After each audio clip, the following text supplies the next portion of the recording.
Hey, Connection Point Church, I am so excited to continue our series, He's Still Got the Whole World in His Hands. Now, over the past few weeks, we've kind of made this statement that even when turmoil is all around us, that God always proves Himself certain in uncertainty.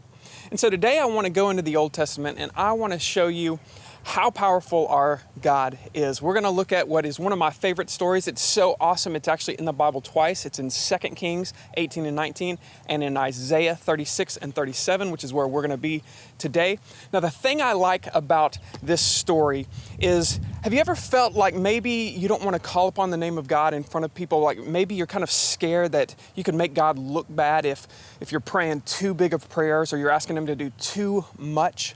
We know in this COVID crisis, that's kind of where some of us are kind of shying back. In fact, I've even heard people kind of mock the idea of giving prayers as a way to solve this crisis. But today I want to show you, I want to give you some just courage to be bold in your faith because we have a powerful God. And we're going to start off, I just have a question for you. And this one may be for the guys, but if, ladies, if you have an answer, I'd love to hear it. And just go ahead, put it in the comments. And it's this. Who is the greatest trash talker of all time? If you were to make a list of who you think talks the best trash, who would it be?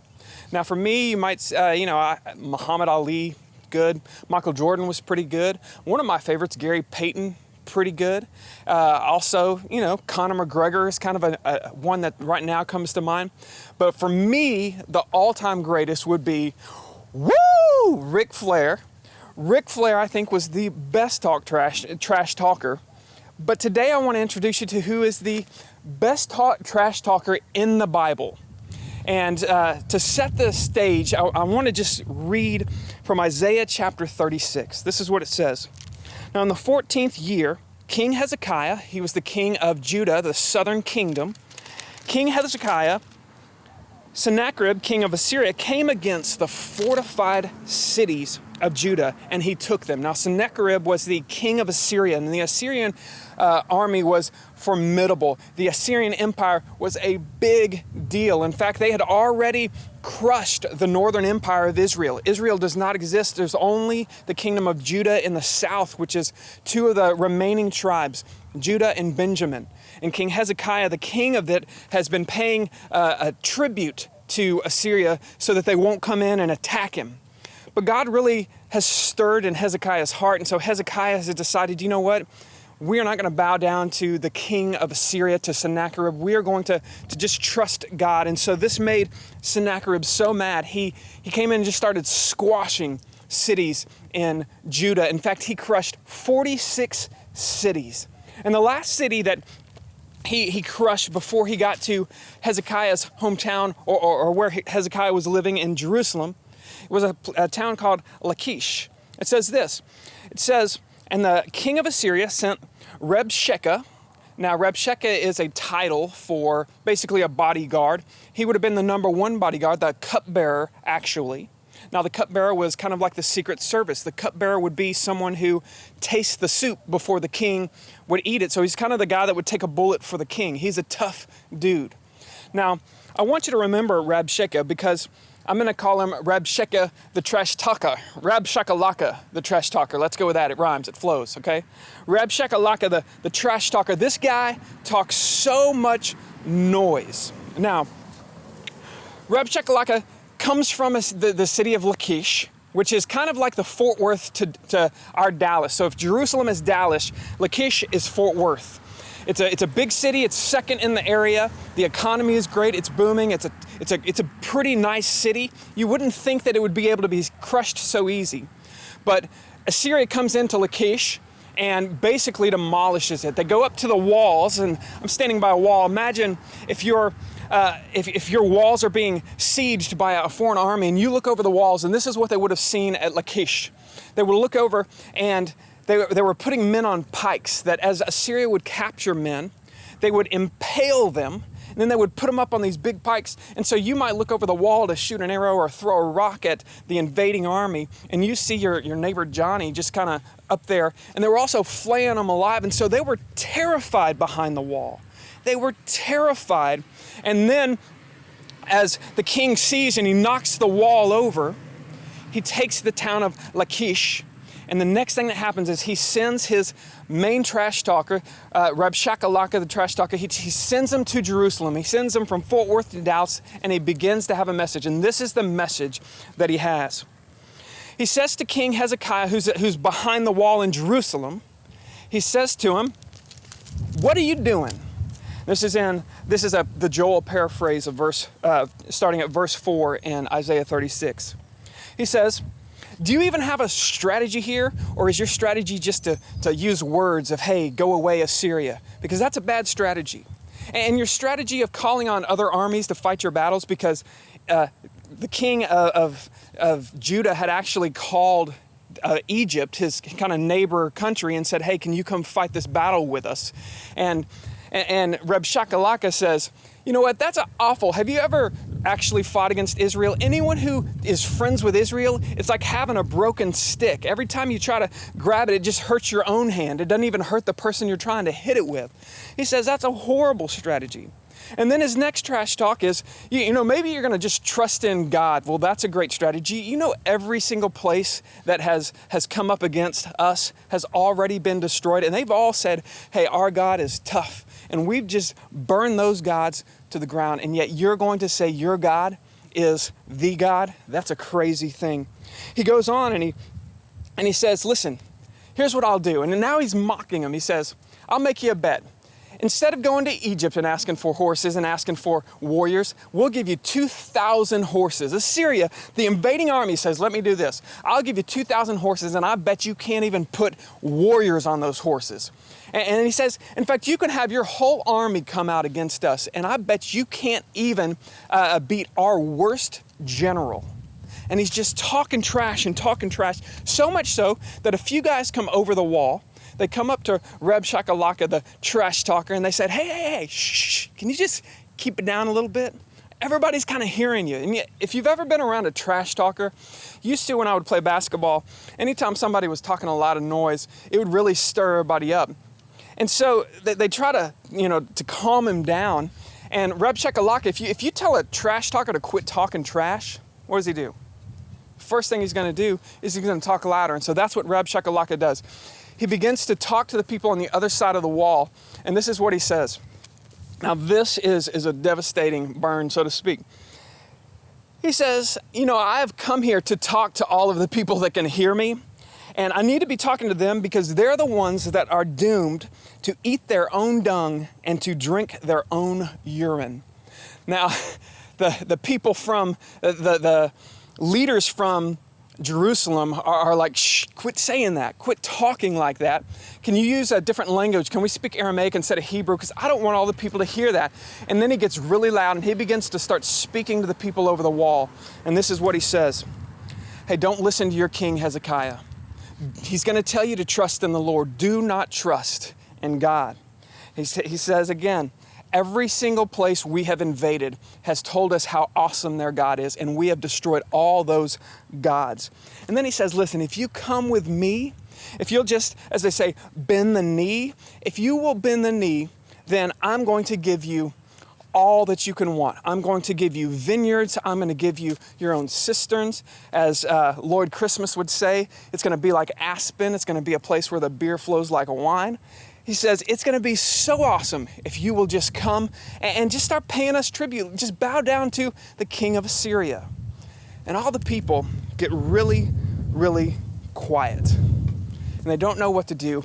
And they go back to Hezekiah. And Hezekiah, he pulls a Hulk Hogan. He just starts tearing his clothes. And as he's tearing his clothes, he doesn't know what to do. And that's when a man named Isaiah comes in.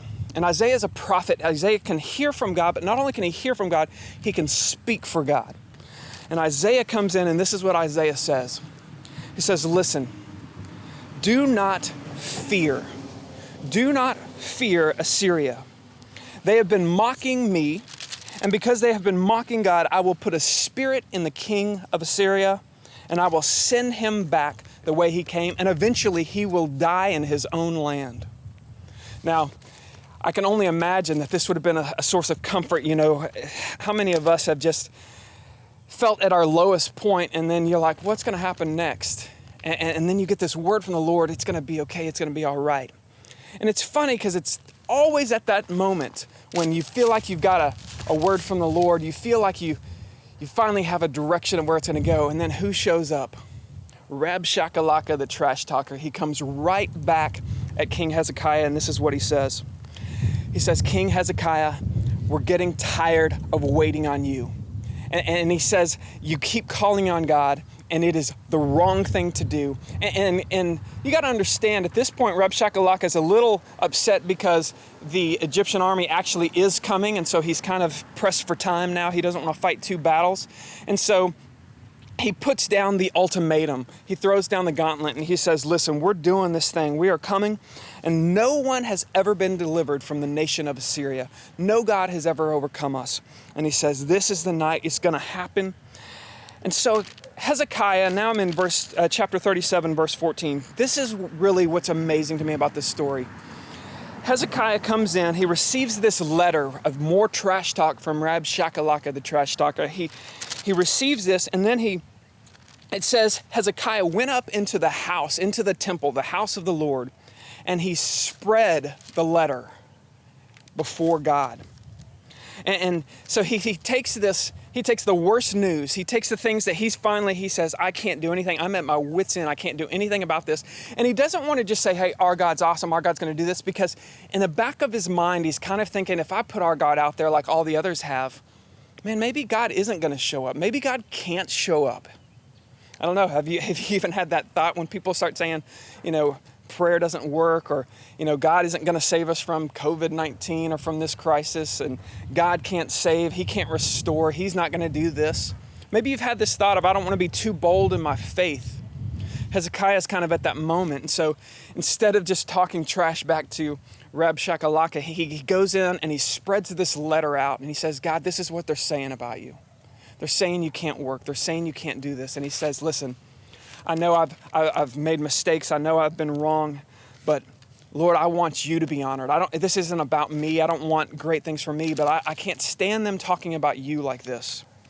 And he says, truly, Assyria has laid waste all over the nations and their lands, and they've cast gods into fire, but those were not gods.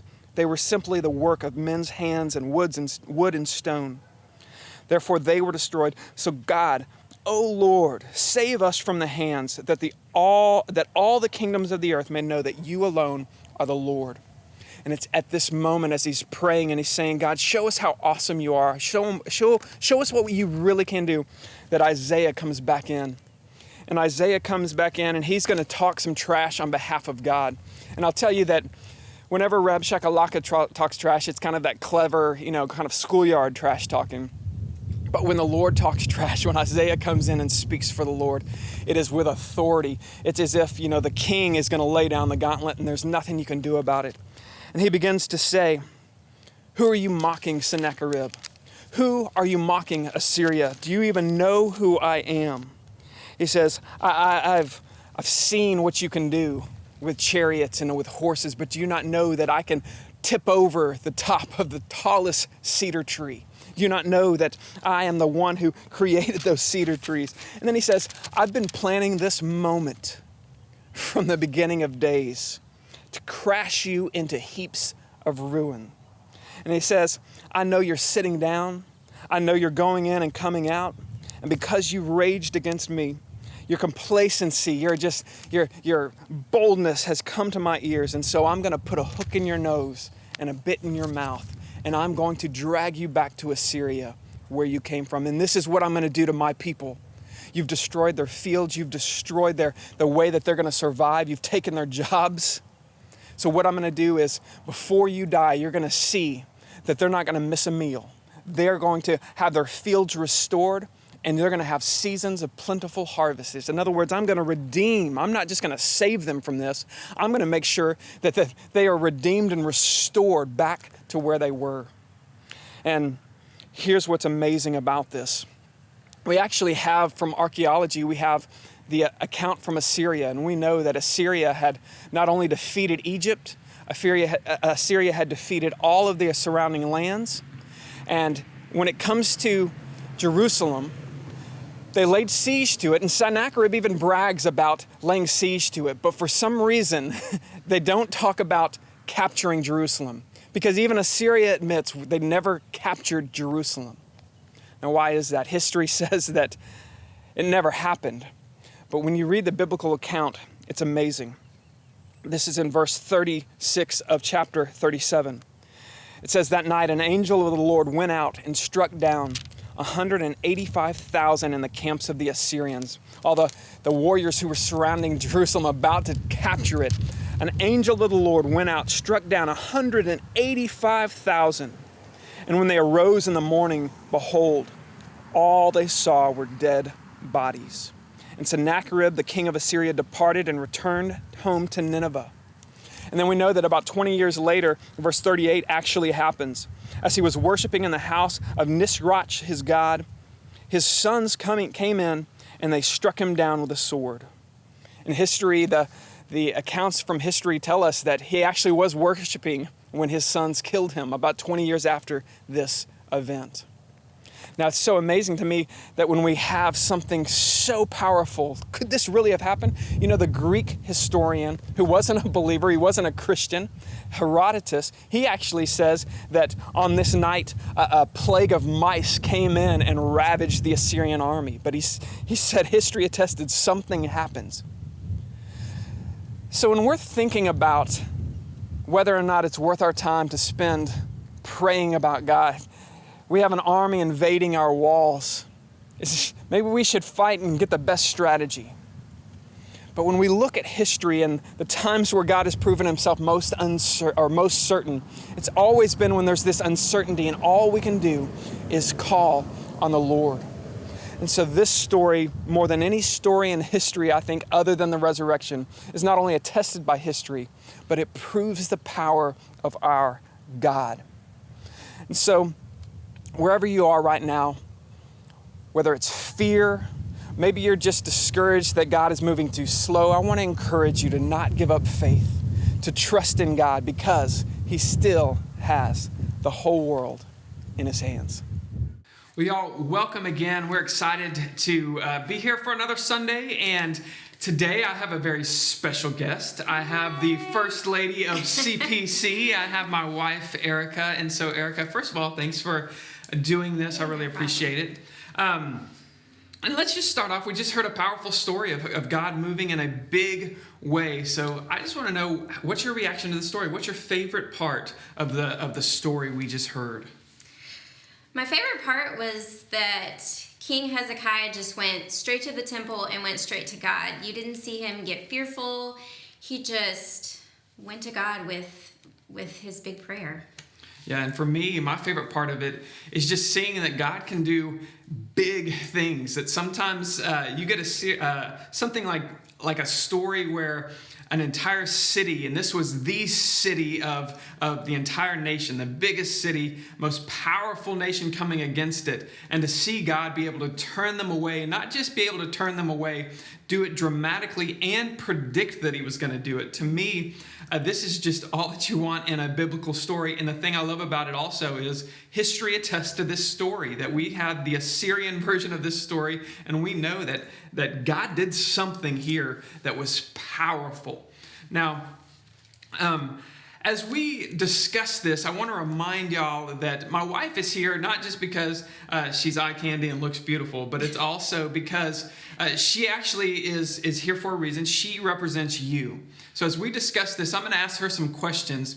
And really what I hope is that as she's answering, you'll listen to her answer, but you'll also respond with your answer in the comments, and that you'll interact with us, because we would love for you to be thinking about these questions as well and answering them as well. And so the first question that I want to ask to you, Erica, is we had Reb Shakalaka, the trash talker. We had him insulting Hezekiah in a lot of different ways.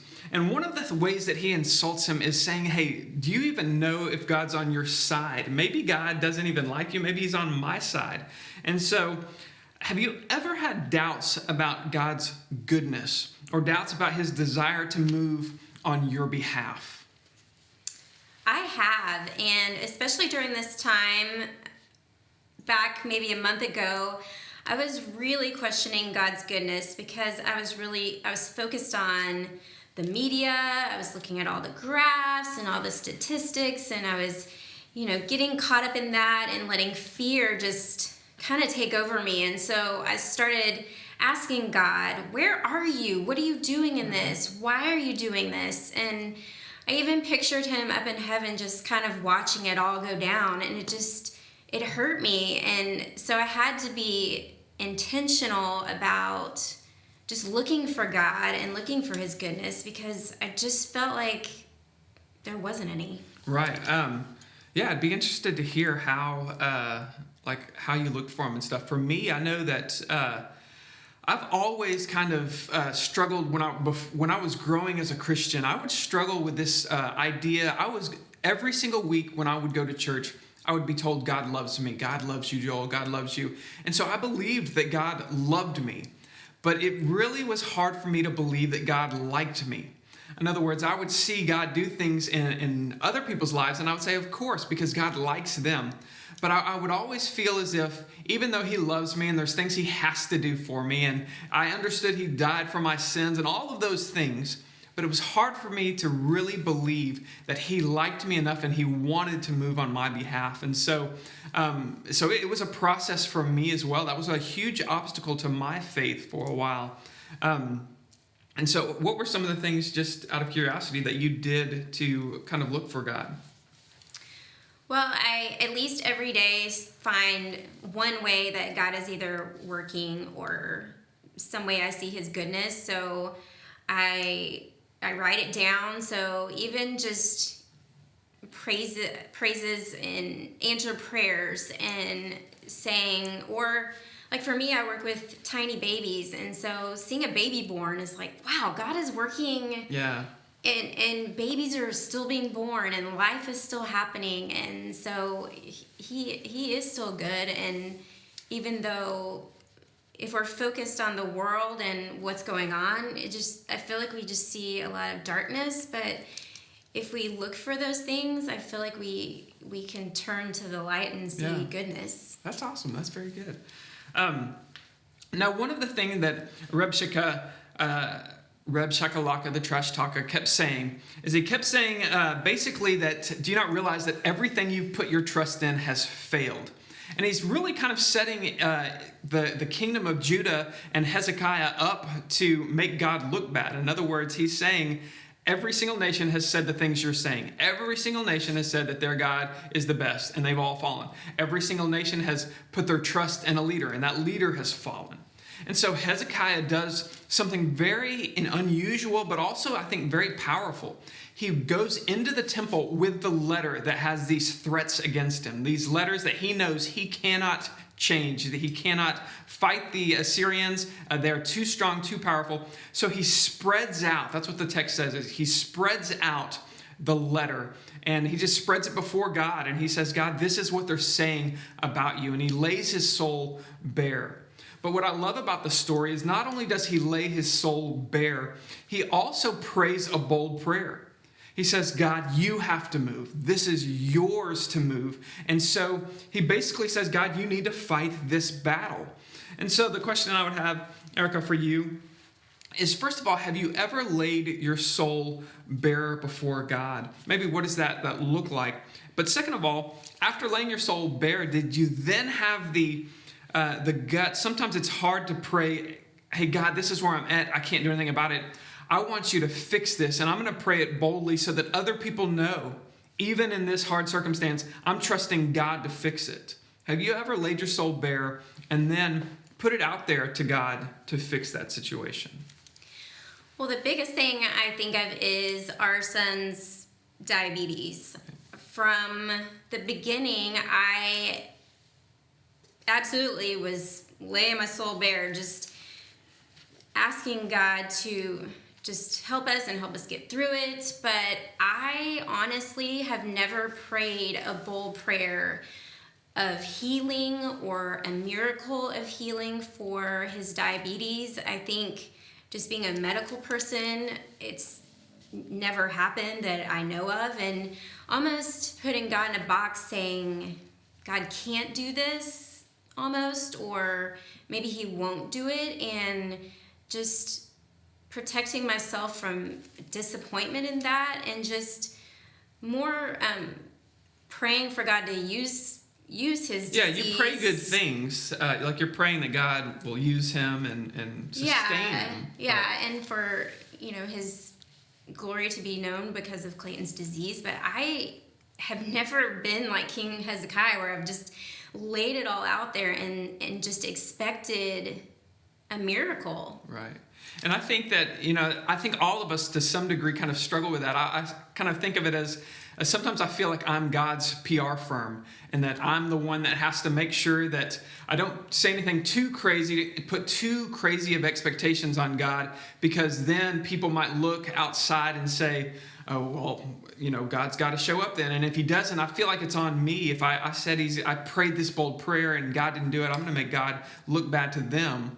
But then there's that other side of where sometimes I don't want to pray too big of a prayer, because then if God doesn't show up, I have to kind of live with my faith being that, God really doesn't show up in these big ways. And so I think it's a powerful thing to see Hezekiah say, hey, I'm putting it out there. It reminds me when this whole COVID situation began, I met with the elders and we just kind of talked through where we thought God was leading, how we were going to navigate this. And I had all these plans and strategies that I kind of thought this is where we could go, this is how we could do it.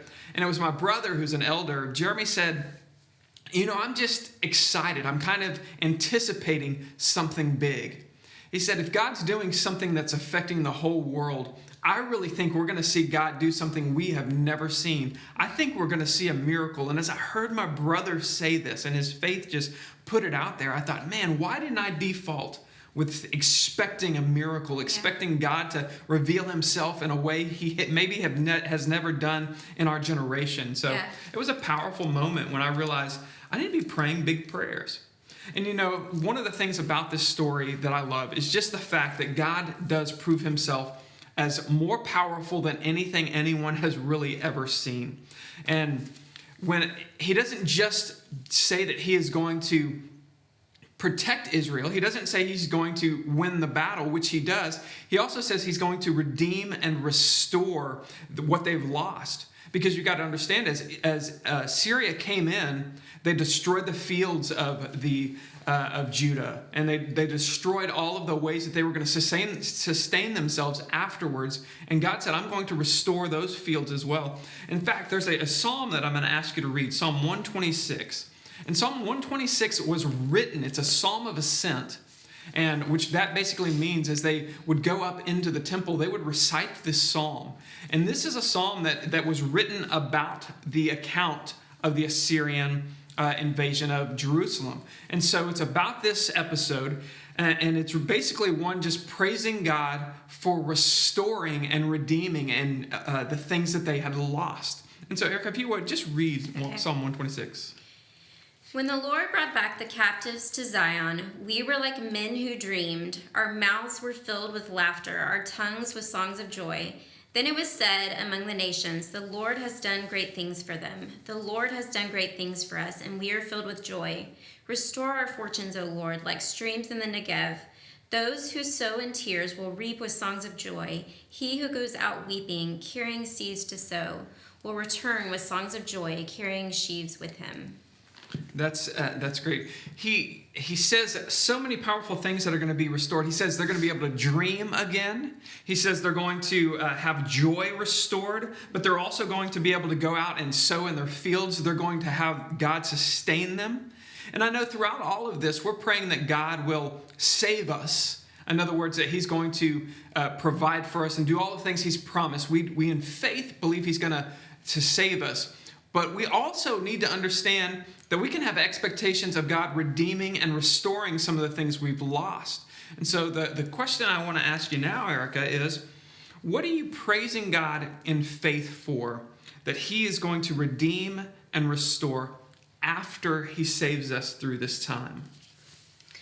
Well, I just really miss my people. I miss my family. I miss our church, our just community. I pray for restoration of our community, and yeah, and I think Obviously a lot of us are praying that jobs will be restored, but there's a lot of things we want redeemed. In other words, we don't just want them back. We want to make sure that the experience we've had has maybe changed us a little bit. And so we want to take the good things that God has taught us, the lessons that God has taught us that he can save. So what are the things that you hope we kind of keep in place that that God will redeem in our lives going forward? I think the simplicity of our lives right now, just being slow, we've slowed down a lot. And I think that before this, we were just busy all the time. Our schedules were so busy, and I feel like I would love for in the future for us to just have this simplicity in our day. I think that's a big one. For me, one of the things that as a pastor, there's 1,000 things I could be doing, but now I've got focus. I know that really I need to be in the Word. I need to be teaching my kids when it's my time to teach my kids. I need to be checking on people, specifically my Connect group. There's a focus of, this is what life is about. It's about these relationships. Let's make sure my kids, make sure my wife is doing good, that you're healthy. And really, if I make sure check in on church people, that's what's expected of me. And there's a lot of things that I've in my identity that have kind of just fallen away. I'm not worried right now whether I'm failing or whether I'm preaching the best sermons. Really, I'm making sure I'm in the Word. I'm making sure that my heart is right so that I can check in on people. So I love that focus also, just knowing this is really what God expects of us, is just to follow him and put our hearts into him and be good Christ followers who are trusting him. And I want to, in the future, just seek God constantly. And I feel like that's what I've been doing right now. Is on my way to work, I am just seeking God and filling my heart with, his truth. And I'm doing that as I'm teaching kindergarten. Right. I need him. And I want to, as life gets back to normal and back to just the busyness of life, I want to be seeking him all day long. Right. All day long, whether I'm coming, going, with my kids, I want to be seeking him and being intentional with that. I even wonder if part of the reason this is still going on is that there's still some of us that are just so tied up into the news and the media, and that God is just calling us, hey, you've got to step outside. You've got to trust me to move in a big way. Mm-hmm. Well, Erica, thank you very much for discussing this and just being a part of this. I really appreciate it. Before we go, I do want to have a little contest. Now, earlier in the week, I sent out a video to kind of just prep for this, and I gave 3 dates that that I think are helpful for every single believer should know, these 3 Old Testament dates, because they just kind of give a perspective to the context of the Old Testament. And so what I'm going to do is I'm going to ask a question in just a second, and if you get the question right, you're going to win dinner from the Texas Roadhouse. And basically that means I'm going to email you a gift card. But that's a pretty nice dinner. We had it not too long ago, and it was fantastic. Now, the question that I'm going to ask is this. And by the way, everyone answers, if you get it right, then you're going to be entered into the drawing. So that means if enough people get the right answer, you might just say, oh, that seems like it might be the right answer. Here's the question. What year did the kingdom of Israel divide into 2 different nations? The kingdom of Israel divided into the northern kingdom of Israel and the southern kingdom of Judah. And what year did I say that happened? Now, if you know that, go ahead and put it in the comments. And later on in the day, we are going to let you know who won. But until then, I just want to say thanks for joining us and worshiping with us. Thank you, Erica, for being here. And I really hope that this has been encouraging to you to remember that God is a powerful God, that God can win battles while we're asleep. And that should just always remind us when we're overwhelmed that he's still got the whole world in his hands. Thank you all very much.